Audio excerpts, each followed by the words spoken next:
Councilmember Bowens. Yes. Councilmember Shanklin. Present. Councilmember Dorsey. Present. Councilmember Arthur. Present. Councilmember Purvis. Present. President James. Here. Councilmember McCraney. Here. Councilmember Armstrong. Here. Councilmember Hollander. Here. Councilmember Mulvihill. Here. Councilmember Kramer. Here. Councilmember Blackwell. Here. Councilmember Fox. Here. Councilmember Fowler. Councilmember Triplett. Councilmember Reed. Here. Councilmember Winkler. Here. Councilmember Parker. Councilmember Piagentini. Here. Councilmember Benson. Present. Councilmember George. Here. Councilmember Engel. Present. Councilmember Peden. Here. Councilmember Flood. Here. Councilmember Holton Stewart. Councilmember Ackerson. Present. Mr. President, you have 25 and a quorum. Thank you very much. Colleagues, Louisville is still in the green. We need to keep that momentum going. Please get vaccinated, boosted, and encourage those around you to do so also. And while this is a reason to celebrate, we still need to be careful. We lost 45 members of our Louisville family last week to COVID-19 and 850 new cases of COVID just this last week. And as we give thanks for the decrease in numbers, please keep the families who have been touched by COVID in your thoughts and prayers. And with that, I ask you to take a moment of silence.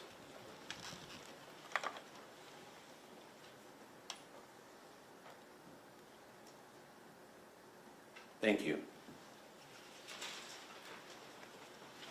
Colleagues and those watching on Metro TV and in the media, each year by law, the mayor presents a budget for Metro government no later than the Metro Council's second meeting scheduled in the month of April prior to the beginning of the fiscal year. The Metro Council then has until the last day of June to review and pass a budget.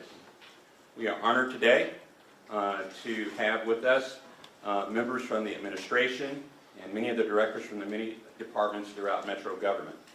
And I want to thank you all for being here. And so, without further ado, I would like to introduce to you Mayor Greg Fischer to introduce the 22-23 budget.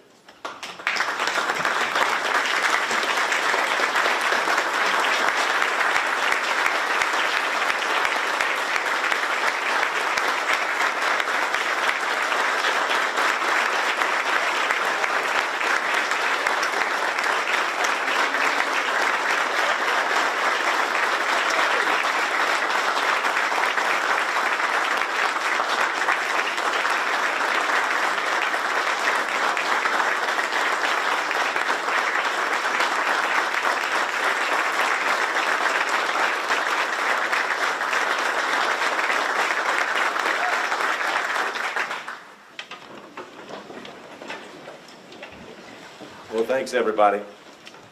Well, standing here today, I think of Muhammad Ali, Louisville's favorite son, and how he only counted his sit-ups when they started hurting because they were the only ones that counted. We've had budgets over the years that reminded me of those sit-ups Muhammad would count. The choices we had to make were often painful. Fortunately, that is not the case with the budget I am recommending here today because of the resources that we now have. Today I'm presenting to you the operating and capital budgets for fiscal year 23, as well as outlining how the Federal American Rescue Plan and the bipartisan infrastructure law will impact our city over the coming years, with potentially over $1 billion for initiatives and projects coming our way. We have never seen the amount of funding that we have received from the federal government in the past couple of years with ARP and Bill, American Rescue Plan, the bipartisan infrastructure law, plus funds from CARES and the Emergency Rental Assistance Program, and they provide us with opportunities for generational change. Can I get an amen to that? We've been waiting for a budget like this. Before we dive into the numbers, let's remember what a budget, along with vision, innovation, and hard work, can produce. The past 11 budgets have paid off, making our city stronger and more vibrant, improving our quality of life, and preparing our city to withstand powerful challenges. Among those investments, the Ohio River Bridges Project, with 32 million vehicle crossings last year. The very existence of these two bridges, after 40 years of discussion, is emblematic of our progress. The Big Four Bridge has become a great source of recreation and probably the most culturally diverse gathering spot in our increasingly global city.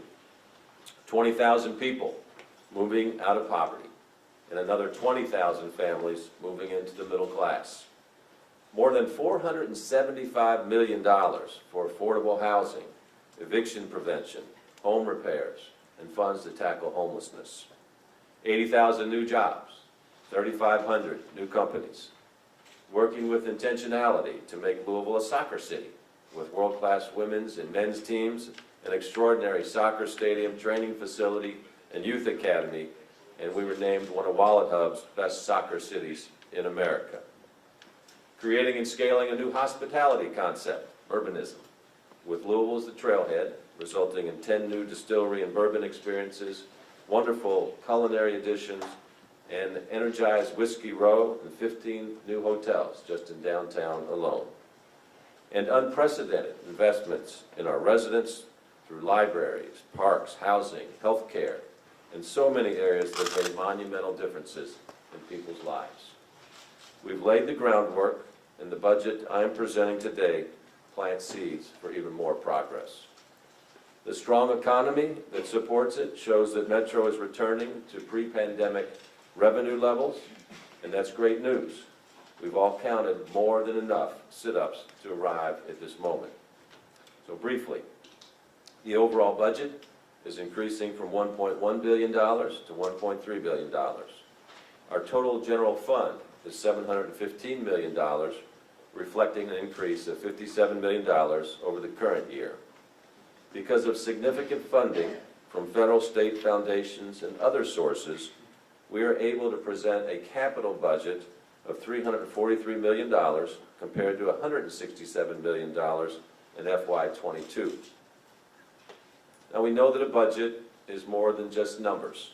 It's a statement about our values, and that's true if you're a person, a family, a nonprofit organization or a business, and certainly a city.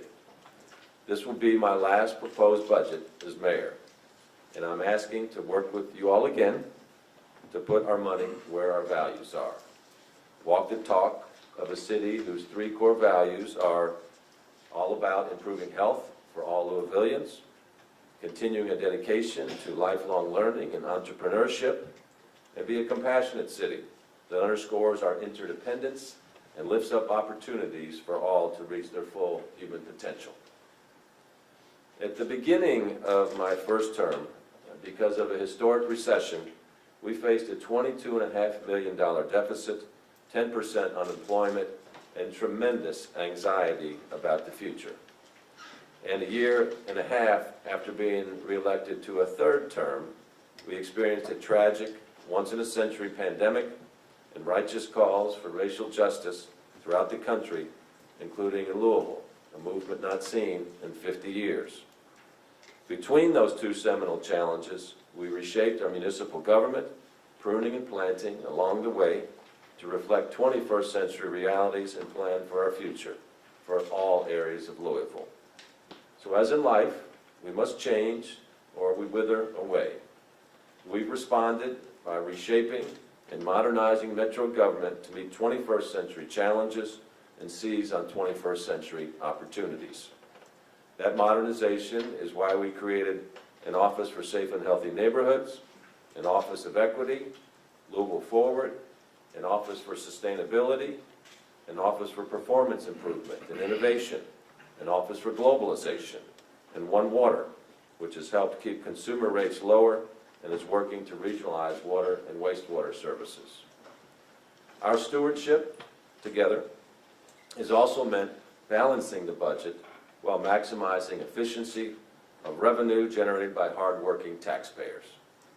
So as expected, this oversight has required a lot of difficult decisions. In 2011, when I took office, we had 5,400 full-time employees. Now we're right around 5,000. And while some of this was because of intentional efficiencies, hard choices also had to be made. Nevertheless, we have continued to deliver services and grow as a city, all while having fewer and fewer employees to do that work.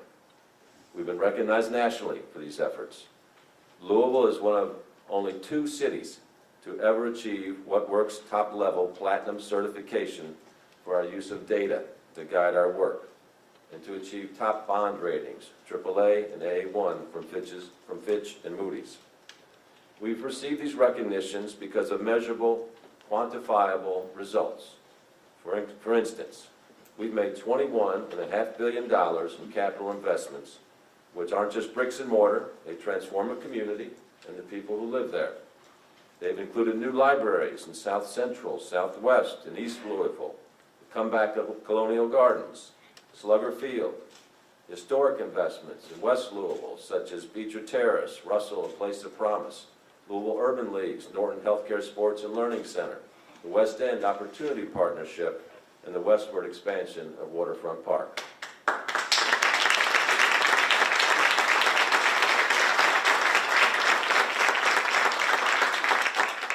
This fiscal year alone, Louisville Forward competed for and won 43 business attraction and expansion projects with a financial commitment of more than $1 billion and over 4,300 jobs. Our economic development focus keeps our economy pumping through pandemic and inflation. It's well designed to grow and withstand downturns. Logistics will continue to grow with increasing online activities. The aging and wellness sector will grow with an older America. Advanced manufacturing will continue to expand, fueled by spin-offs from the recently announced electric vehicle battery manufacturing plants. And food and beverage businesses will continue to surge with bourbonism. And it's not just numbers. You can see it all around you. Workers and conventioneers are returning to downtown. Just last week, Louisville welcomed 12,000 convention goers to our city. It was great to see our sidewalks, coffee shops, hotels, and businesses once again bustling with people. But we must recognize that downtowns are forever changed by the pandemic, and many office jobs are now being done from home. So the community will welcome Louisville Downtown Partnership's upcoming 10-year strategic plan to help us address that shift. The overall resurging economy is what funds this budget, and as the economic engine of this state, the entire Commonwealth benefits from our hard work and our successes. This budget proposal will continue that momentum. It keeps public safety as priority number 1. It maintains a responsible eye on expenses. It's dedicated to delivering quality, modern services through continuous improvement and innovation. And it's done with an equity lens on all of our operations and efforts. So let's start with public safety. As it has been throughout my 3 terms as mayor, public safety remains my number 1 priority. Nothing else matters if our people are not safe and able to live and work comfortably throughout our city. We're currently experiencing a reduction year-to-date of 15% in violent crimes, 35% reduction in shootings, and an overall reduction in the crime rate of 8%. But it's no secret that gun violence is a problem all across America and right here at home. And our criminal homicide numbers are about the same as last year's, and that just remains unacceptable. So with efforts grounded in best practices and community involvement, we are funding law enforcement, violence interruption programs, and initiatives to rebuild trust between police and the community that they serve.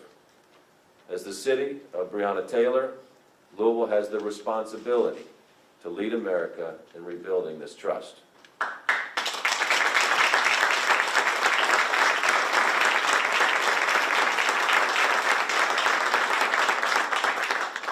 We can be pro-reform and pro-police. We can be pro-accountability for those that continue to commit violent crimes, and pro-investment in our young people so they never go down a path of violence. This budget funds 3 LMPD recruit classes with the goal of bringing our police headcount to 1,100 by the end of FY23, including laterals and rehires.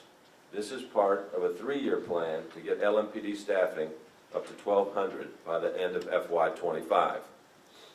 To enhance LMPD training, we're allocating $6 million for the first phase of building a new facility with land acquisition and design.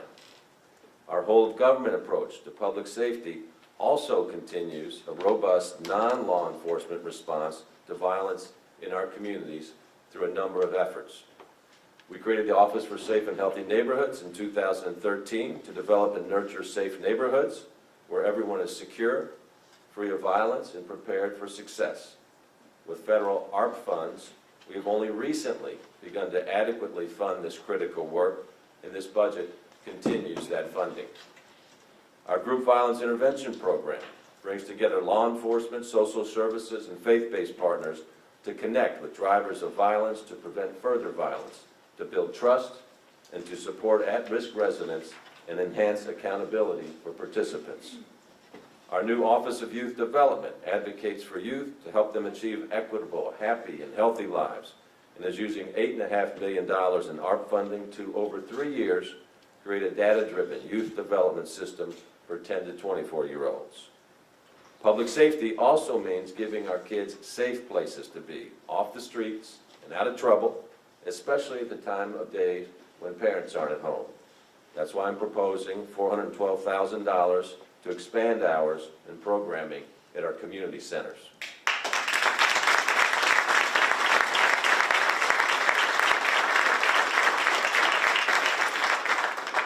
An important public safety initiative is our Community Ambassadors Program. Ambassadors work block by block in downtown, Waterfront Park, West and South Louisville, and Bardstown Road, answering questions and keeping areas clean. We're proposing $880,000 for that program. We know cleanliness sets the tone of our city, and we've seen great results with the Clean Collaborative, which brings together employees from throughout Metro government to coordinate and maximize efforts to keep our neighborhoods clean. That's why we're adding $500,000 to expand their good work. And because safe and smooth roads and sidewalks are also critical for each and every neighborhood, this budget includes $22 million for roads and sidewalks and $500,000 for scooter and bike lanes. That's on top of 2,000 miles of roads we've paved since I took office. FY23's projects span the city and include South Waterston Trail from Bardstown to Hurstbourne, more improvements for Dixie Highway, and Catalpa Street from Virginia Avenue to Wilson Avenue. The Kentucky General Assembly recently passed its biennial road plan, including almost $380 million in projects for Louisville, such as the widening and realignment of US 60, an extension project at Urton Lane and Plantside Drive that will include a 3-lane route and bicycle and pedestrian accommodations, and design money to improve safety at the southbound ramp of I-65 at Brook Street. To build on efforts to create the critical trust needed between law enforcement and the communities they serve, this budget continues to fund the recommendations offered by the Hillard Heinz Report and the Truth and Transformation and Lean Into Louisville efforts. And the very promising Police Activities League to build connections between youth and police will experience its first full year of activity. In other areas of public safety, for our firefighters, $1.4 million for a burn building, a specialized structure used to train firefighters, plus funding for a Louisville Fire recruit class that will start in May of '23. We will fund security, safety, and facility improvements for the Department of Corrections, including a $3.7 million capital investment for an expansion of camera systems, additional monitoring equipment for the observations of high-risk inmates, and more body scanners at entrances. And in emergency services, we will continue funding for the 911 call prioritization and deflection program. We launched the pilot program last month and are adapting as it moves forward, working to reduce police response for people who need help but don't need the police. This budget also includes almost $11.5 million to complete a $29 million state-of-the-art computer-aided dispatch and records management system. And we're investing $1.25 million in a new mobile emergency operations center. Just 2 weeks ago, when a tornado hit near Fern Creek, our mobile center was pulled off a SWAT call-out to help respond to the tornado. And as we see more weather-related emergencies, a new vehicle with the most up-to-date technology is critical for redundancy. So what you just heard is a list of aggressive investments to make our city safer and more secure. We must just as aggressively fund tools to lift up each individual so they can all achieve success and happiness. One of the main reasons I ran for a third term was to ensure funding for our Evolve 502 Promise Scholarship Program. This community partnership works to ensure every JCPS student can go to college tuition-free. To date, Evolve 502 has received enough funding so that all students 8th grade up are eligible. By ensuring access to college education for public school students, we are removing the #1 barrier to poverty. So this is one of the great accomplishments that we have achieved together.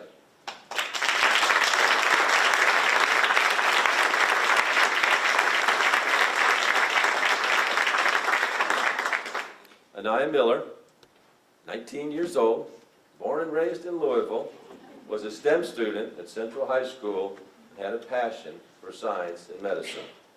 She was excited to attend a 4-year university, but then her counselor, Ms. Kanina Porter, told her she was eligible for an Evolve 502 tuition-free scholarship for a 2-year institution and could then transfer her credits to a 4-year college. Anaya thought Ms. Porter was kidding. Really? Free? Well, the more she considered it, the more she realized it was an incredible opportunity. Her thinking was to get a head start for free and then head to a 4-year institution to complete her degree. Now she is an Evolve 502 Promise Scholar at JCTC studying nursing tuition-free.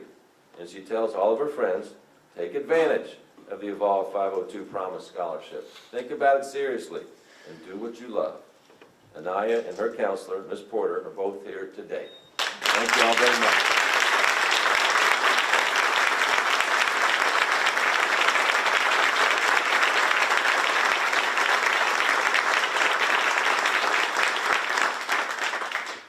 Now, to expand the dream of college and credentials, in this budget, Metro government will contribute another $3 million grant with a 1-to-1 matching requirement, meaning we will now be able to provide scholarships to all JCPS middle school students, 6th grade and up.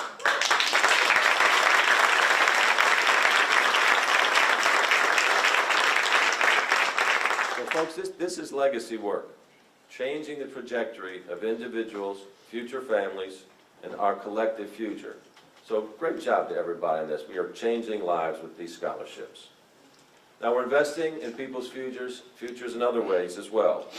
We're allocating $600,000 to Kentuckiana Works for the Kentucky College Access Center, a one-stop center that helps users file for financial aid, search for schools, explore occupations, complete admissions applications, and much more. Summer Works, our program to provide youth with summer jobs and make all-important contacts for their future, has been a smashing success in its first 11 years, placing more than 36,000 kids in jobs with 240 employers. We want to continue its impact with $1 million in this budget. There's a universal need to increase tech talent in every industry, so we must continue to rapidly scale our tech workforce. We will fund the award-winning Co-Louisville initiative with $500,000, enabling more Louisvillians to move to better-paying jobs with greater stability and upside potential. I also want to mention we're maintaining our $279,000 commitment to the Another Way program of Goodwill Industries. The Metro Council identified this program that uses a van to pick up houseless people and takes them to job sites to work for meals and stipends. It also connects them with opportunities for employment, transitional or permanent housing, and substance abuse treatment centers. Let's keep that going. Libraries and their lifelong learning benefits have been an absolute priority throughout my administration, and we have much to show for that. 4 brand new libraries built, several others expanded and modernized, and we ended fines and fees for late materials at the library last year, something this budget continues. And earlier this week, we announced a plan to use federal American Rescue Plan funds to open 2 more new libraries in Parkland and Fern Creek, to dramatically renovate and modernize the main library so that it provides the same amenities as our other new regional libraries, and to expand the Portland Library.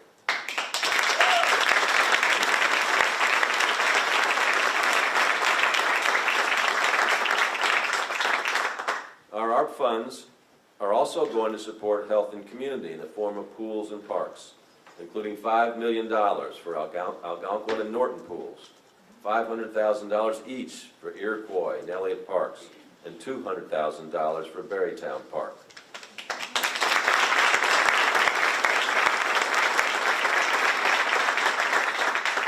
And ARP funds are also going to preserve and expand the historic Baxter Community Center in the heart of the Russell neighborhood, as well as create a new park at 13th and Muhammad Ali.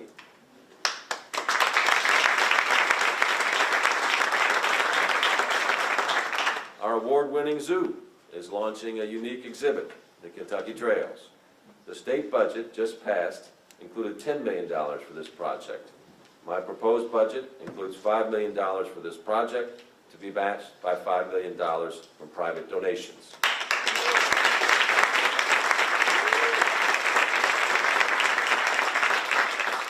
The trails on the 20 undeveloped acres at the zoo will be an extensive, interactive, natural experience, providing up-close encounters with animals native to our area. So that means our fantastic zoo will keep getting better and better. And we're recommending $200,000 to complete the parking lot at Louisville Metro Animal Services. This is the final component of a beautiful new complex that takes care of vulnerable animals in our community. Waterfront Park is receiving $4 million, also with a match requirement. On top of other commitments, that means that there is now an opportunity for a $30 million westward expansion between 9th and 5th Streets using local, state, and private funds for this great project.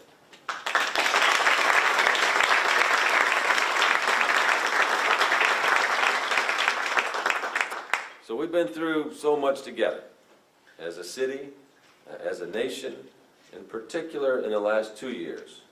In Louisville, we've had more than 230,000 confirmed cases of COVID, along with 2,300 tragic deaths. As we learn to live with COVID-19, we all want ways to get out of the house, to be safely around others, to share in the joy of our recovery from such challenging times. I believe one way to address this collective trauma is through the power of the arts.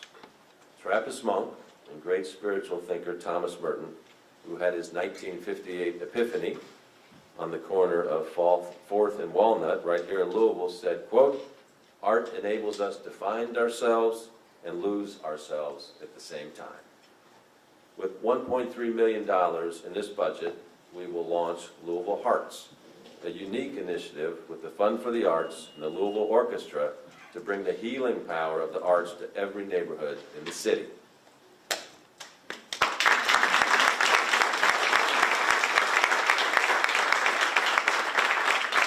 And I appreciate Metro Council's interest in this initiative, and I want to thank you all in advance for participating in nominating youth from each one of your districts for a new Youth Arts Council. The arts bring us together, they challenge and delight us, they improve our mental health, and I truly believe they can help bring some relief to so many who have been in so much pain over these past several years. We also know we need to address our community's physical health needs. Among the great heroes of the past 2 years is the team in our public health department. Louisville is one of the few cities whose brown and black residents did not suffer a disproportionate impact from COVID-19. That did not happen by accident, but by design and the tireless equity efforts of the team at public health and community partners over the years. And I want to say congratulations to the entire city on this. This was a major accomplishment.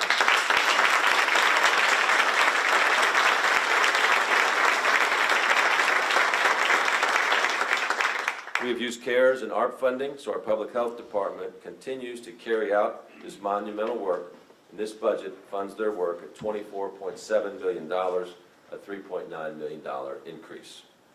Health includes environmental health, and that's why I created the Office for Sustainability, recognizing the threat of climate change and the role the city plays in minimizing its risk and its hazards. The office has helped to shape our climate change goals, and the city recently received LEED Silver certification for our sustainability work. We also have an A rating with the global environmental nonprofit CDP. Commitment to a sustainable future requires vision and action, and that goes double when we marry sustainability with economic development. The Environment Institute at the University of Louisville is leading the world in the study of health as a social and environmental condition and not just an individual one. Right now, the city has an opportunity to partner with U of L to bring researchers, students, residents, and visitors together, which will also help with the needed return of people to support our post-COVID downtown. This budget would invest $6 million toward that goal contingent on three things. One, that U of L can guarantee at least $30 million from other sources, so a 5-to-1 match.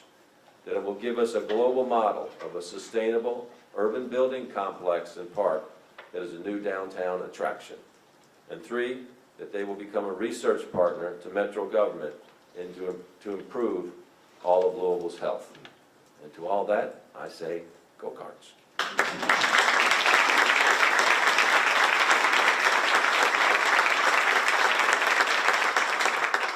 This budget includes a new energy innovation fund with the first $700,000 funded from successful energy savings we've already completed.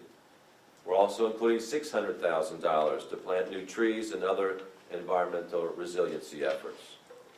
To lead a healthy and successful life, we know it's critical that folks have a place to call their own. Maya Angelou said, "The ache for home lives in all of us. A safe place where we can go as we are and not be questioned." During the time I've been in office, it's been an honor to invest $106 million in affordable housing.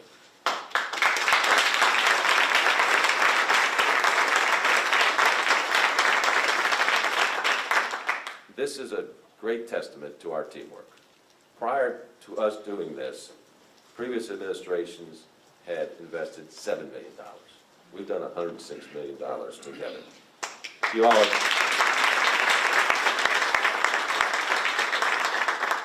and council has been a huge partner in this. And I specifically want to recognize Budget Chair Bill Hollander for his tireless efforts as a champion for affordable housing day in and day out.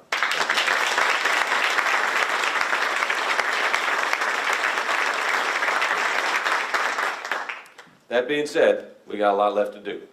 That's why this budget includes an additional $10 million to build affordable housing.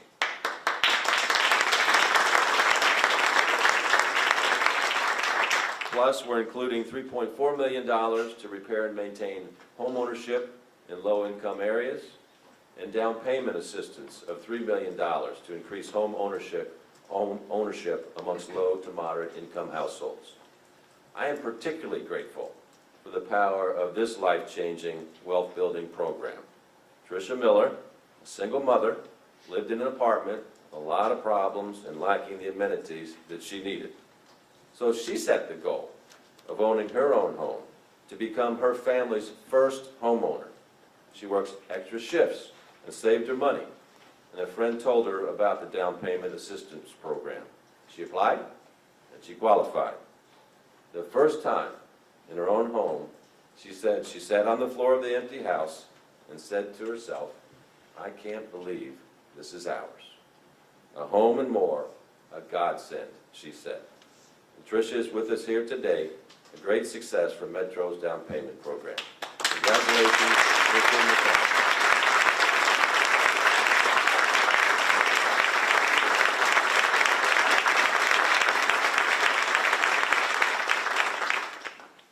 We're also continuing significant investments to address the needs of those who are not housed, including the Hope Village, our safe outdoor space, which opened today and took its first clients today.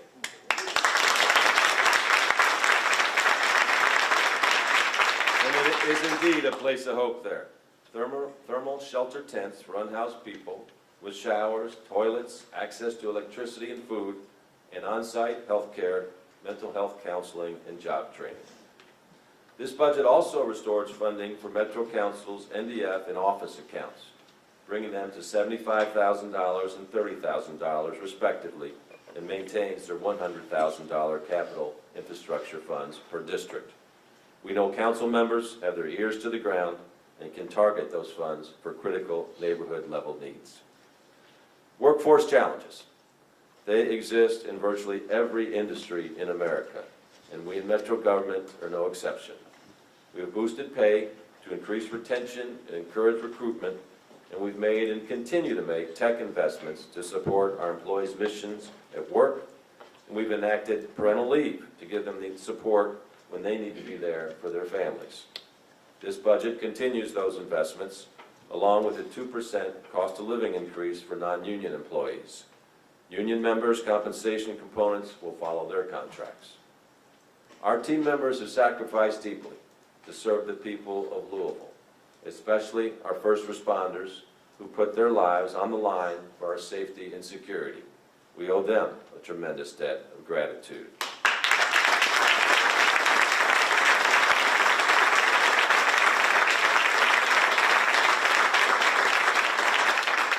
And it's not just police officers, firefighters, paramedics. Sadly, during my time as mayor, 11 Metro employees have lost their lives in the line of duty. Today is National Workers' Memorial Day, so I'd like to recognize each one of them. Zachary Cottengim, Timothy Groft, Trent Haynes, Hassan Hassan, Martez Hughes, Larry Kaiser, Richard Longoria, John Martin, Deidre Mengendot, Nick Rodman, and Thomas Talley. I'd also like to recognize Dr. Sarah Beth Hartledge, who tragically passed recently and who saved countless lives leading our COVID-19 relief efforts. Let's pause for a moment of reflection.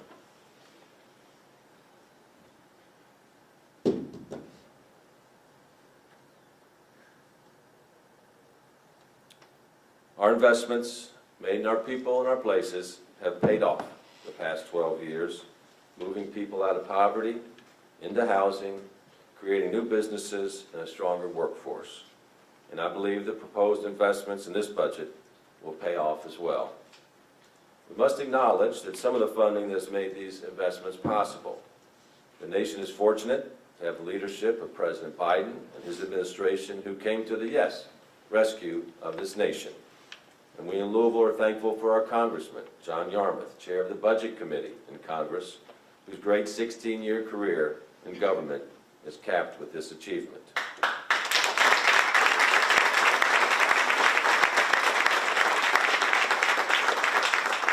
The impact of the Federal CARES Act and the American Rescue Plan cannot be overstated.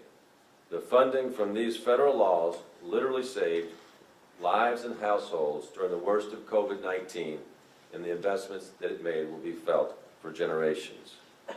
We're also planning for projects made possible by the bipartisan infrastructure law, which could bring Louisville hundreds of millions of dollars in new infrastructure investment.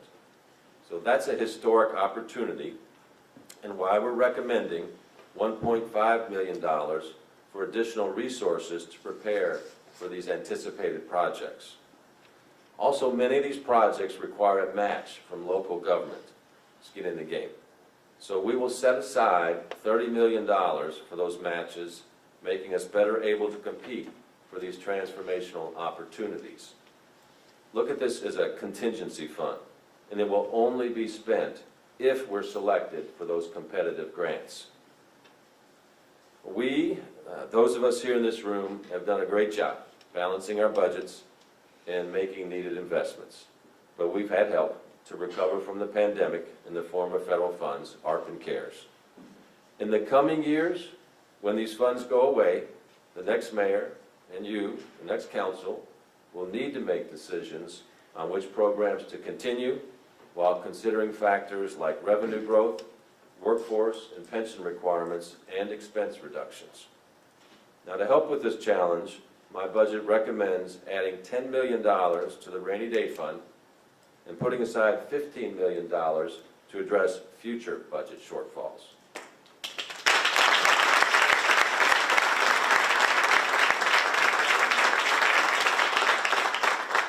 So for the upcoming fiscal year, I'm comfortable that we proposed a reasonable budget that both responds to today's needs and continues to position Louisville and as great people for success.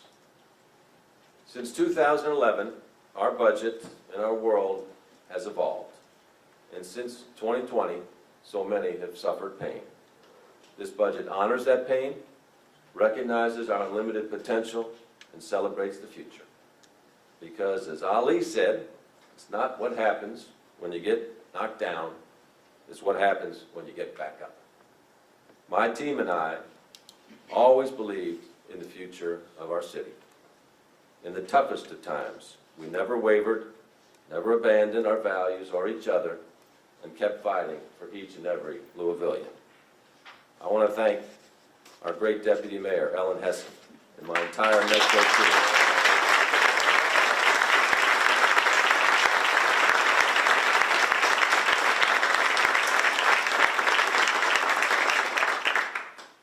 Ellen's our leader, but I want to thank our entire Metro team as well for their stalwart determination and never-ending hard work. We stayed the course, firmly focused on the needs of our residents, and our city has emerged stronger and more capable than ever. In my first budget address, we were confronted with harsh post-recession truths, and the budget I presented then reflected those.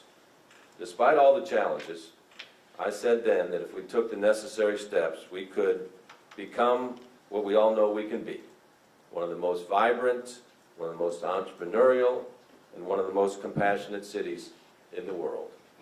We traveled far in that journey together, and I truly believe Louisville, from corner to corner, neighborhood to neighborhood, from 2011 through 2020 and now 22, with its residents shining like the sun, has become one of the most vibrant, one of the most entrepreneurial, and one of the most compassionate cities in America.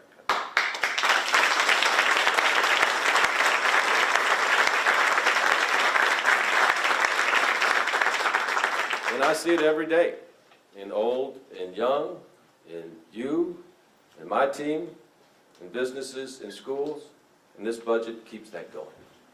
To the Metro Council, we have much work ahead, and I look forward to working together to continue our city's momentum. Thank you for your partnership.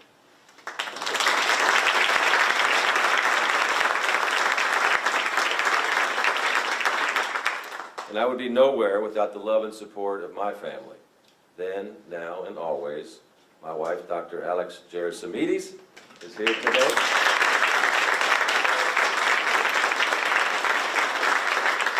And so is my sister Lynn, who's always been there. So thank you both very, very much.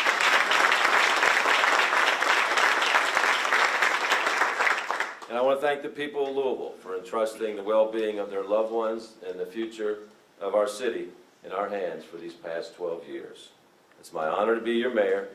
With 8 months left in my administration, to paraphrase Ali, we are not counting the days, we are making the days count.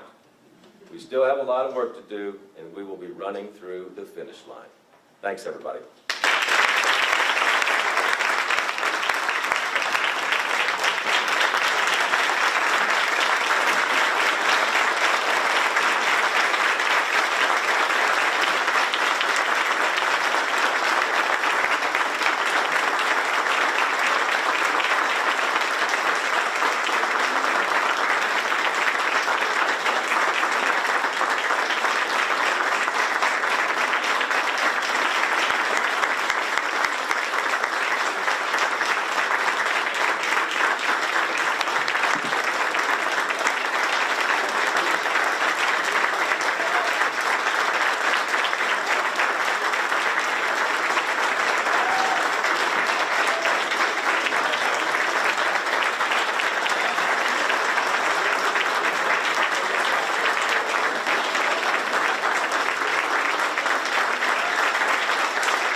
Colleagues that are joining